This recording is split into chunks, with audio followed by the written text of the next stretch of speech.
Hello students, welcome to my channel social sciences with Pathak sir. अभी तक हम लोगों ने geography chapter 1 resources and development को टॉपिक वाइज समझा। इस लेक्चर में हम लोग रिसोर्सेज एंड डेवलपमेंट टॉपिक को शॉर्ट में समझने का प्रयास करेंगे। तो चलिए समझते हैं। सबसे पहला वर्ड आता है रिसोर्सेज। रिसोर्सेज क्या होता है? मैंने आपको पहले वीडियो में बताया था, resources are everything that available in our environment and used to satisfy human needs। मतलब हमारे environment में जो भी चीज़ें होती हैं और जिससे हम अपनी आवश्यकताओं को पूरा करते हैं उन्हें रिसोर्स कहते हैं। बट मैंने एक चीज़ और भी बताया था आपको कि जो रिसोर्सेज होते हैं वो कब रियल में रिसोर्स कहलाते हैं, जब टेक्नोलॉजिकली एसेसिबल होते हैं। टेक्नोलॉजिकली एसेसिबल मतलब मैंने बताया था कि हमारे पास टेक्नोलॉजी होनी चाहिए कि हम नेचुरल थिंग्स को अपने यूजेबल बना सके। दूसरा बताया था economically feasible. Economically physical means हमारे पास कितना पैसा होना चाहिए कि हम उस रिसोर्स को प्रोसेस करके यूजफुल बना सके और उससे हमें प्रॉफिट होना चाहिए। तीसरा मैंने बताया था कि वो कल्चरली एक्सेप्टेबल होना चाहिए। मैंने आपको एक एग्जांपल भी दिया था कि सपोज करिए कि टेम्पल के नीचे बहुत सारा मिनरल्स दबा हुआ है और वो जो टेम्पल है वो किसी रिलीजन के लिए बहुत ही पवित्र है, तो क्या वो लोग उस मिनरल्स को निकालने के लिए उस मंदिर को तोड़ने देंगे? नहीं। मीन्स जो चीज़ें सोसाइटी एक्सेप्ट नहीं करती वो रिसोर्स नहीं होते। ठीक है। फिर हमने आपको बताया कि ह्यूमन जो है वो फिजिकल इन्वायरमेंट से इंटरेक्ट होता है। मतलब जो भी रिसोर्सेज होते हैं वो नेचर से मिलते हैं और ह्यूमन उसे क्या करता है, अपने टेक्नोलॉजी के थ्रू, टेक्नोलॉजी आप लोग समझ रहे होंगे, अपने टेक्नोलॉजी के थ्रू इंस्टीट्यूशन को फॉर्म करता है और इससे क्या होता है, ह्यूमन डेवलपमेंट होता है। ठीक है। आगे हम लोग पढ़ेंगे टाइप ऑफ रिसोर्सेज। आगे हम पढ़ेंगे क्लासिफिकेशन ऑफ रिसोर्सेज। ठीक है। इसमें हम देखेंगे कि रिसोर्सेज कितने टाइप के होते हैं। ठीक है। तो रिसोर्स जो होते हैं उन्हें 4 बेसिस पे डिवाइड किया जाता है, 4 बेसिस पे क्लासिफाइड किया जाता है।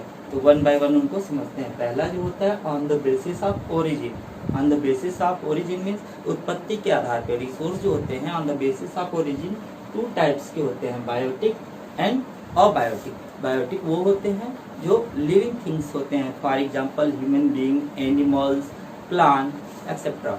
सेकंड है अबायोटिक। अबायोटिक वो होते हैं जिसमें लाइफ नहीं होती, means non living things, example के लिए रॉक्स एंड मिनरल्स। दूसरा जो है on the basis of exhaustibility. Exhaustibility means क्या होता है, stage of finish, means stage of finish के बेस पे on the basis of exhaustibility resource को हम 2 टाइप्स में डिवाइड कर सकते हैं, renewable and non renewable.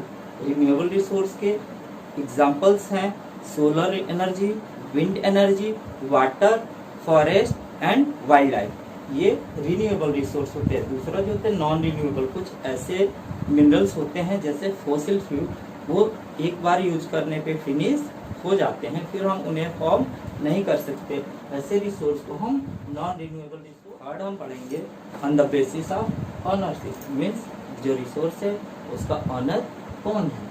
On the basis of origin जो रिसोर्स होते हैं वो 4 टाइप्स के होते हैं, individual resource, community resource, natural resource and international resource. Individual resource वो होते हैं जिसका ऑनरशिप किसी एक प्राइवेट पर्सन के पास होता है।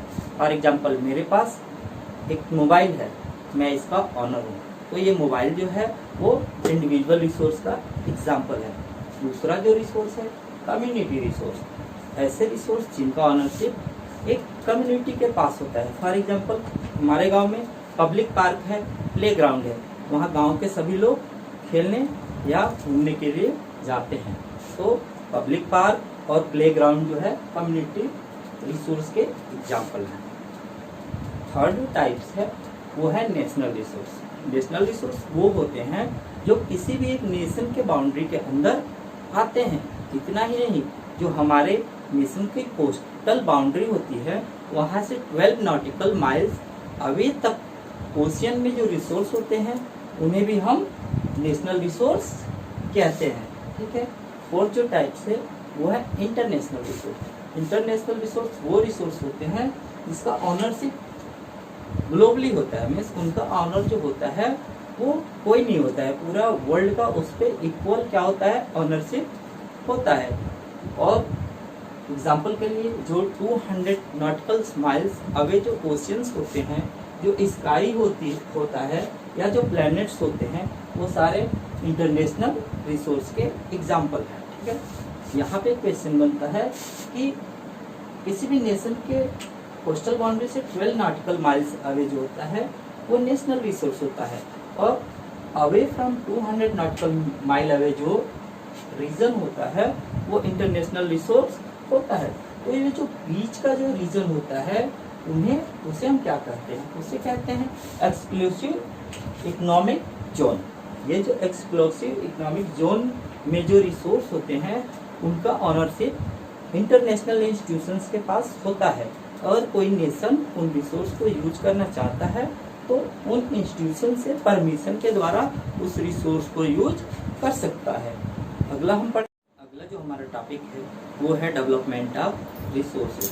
ठीक है, तो बहुत सारे ऐसे पीपुल्स हुए जिन्होंने समझा कि ये जो रिसोर्स होते हैं वो फ्री गिफ्ट ऑफ नेचर होते हैं, जिसके वजह से लोगों ने क्या करना शुरू कर दिया, जो रिसोर्सेज हैं उनका ओवर यूज करना शुरू कर दिया, केयरलेसली यूज करना शुरू कर दिया। रिजल्ट क्या हुआ, डिप्लीशन ऑफ रिसोर्सेज। बहुत सारे ऐसे रिसोर्स थे जो क्या हो गए, फिनिश हो गए। दूसरा क्या प्रॉब्लम क्रिएट हुआ, ग्लोबल इकोलॉजिकल क्राइसिस, मीन्स बहुत सारे ऐसे प्रॉब्लम थी जिसे ग्लोबल लेवल पे फील किया जाने लगा है। एग्जाम्पल के लिए आप जानते होंगे ग्लोबल वार्मिंग, जो अर्थ है उसका टेम्परेचर क्या हो रहा है, डे बाय डे इंक्रीज होता जा रहा है। तीसरा प्रॉब्लम क्या क्रिएट हुई, एक्यूमुलेशन इन फ्यू हैंड, जो रिसोर्सेज है वो सोसाइटी में इक्वली डिवाइडेड नहीं है।